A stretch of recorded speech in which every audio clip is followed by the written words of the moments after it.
जगतसिंहपुर जिले में शिशु सुरक्षा सहित शिशु श्रमिक मान उद्धार कर न्याय अधिकार प्रदान पाई सरकार विभिन्न स्वेच्छासेवी संगठन जरिए सचेतनता करुछन्ति।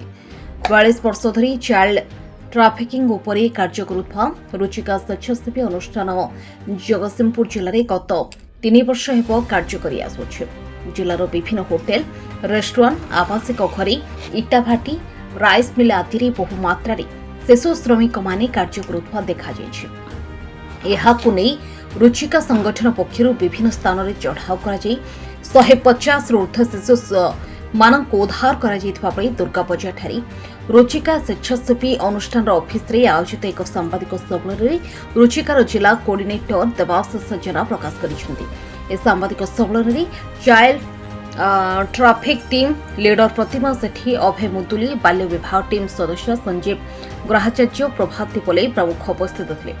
मो ना देवाशीष मारापर्सा जेना मु रुचिका सोशल सर्विस ऑर्गेनाइजेशन काम करछि। आमे एठी जो काम करछु एटा जस्ट राइट्स फॉर चिल्ड्रन रे काम करछु जोथि कि आमे पिला माननकु तांको प्रकृत अधिकार दबा पई जेमिति कि पिला माने चाइल्ड लेबर काम करि परिबेनी कि चाइल्ड मैरिज जो होछि आमे एही प्रोग्राम अनुसार काम करछु। तो एबे गवर्नमेंट रो जो प्रोग्राम टे चलीछि जे 12 रु 25 जाए गोटे प्रोजेक्ट चले चाइल्ड ट्राफिकिंग एलिमिनेशन तो तारी ऊपर आमे वर्तमान जगतसिंहपुर डिस्ट्रिक्ट आमे काम करूछु जो कि आमर मेन पर्पस रोची जे पिला माननकु मेन स्ट्रीम को आनिबा माने तो अर्थ होची धर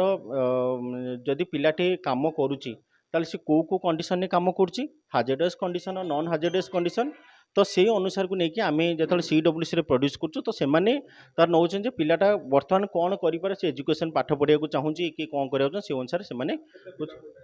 आमे पाखापाखि 150 पिला रेस्क्यू कर सारूँ 3 वर्ष भितर एटा आम 2 वर्ष सरिका थर्ड फाइनेंशियल आमर एटा चलछु। आमे लक्ष्य रखिछु पिला मानकु जो एजुकेशन दिया होची प्रकृत एजुकेशन दिया होची 14 वर्ष जाय पिला free education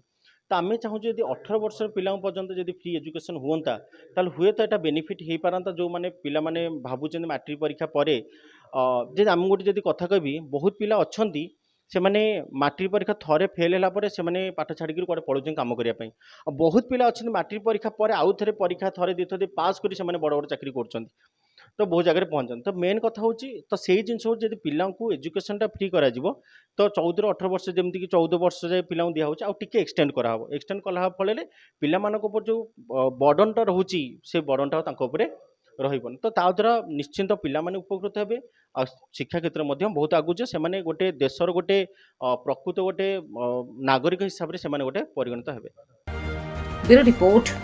news prime Odisha.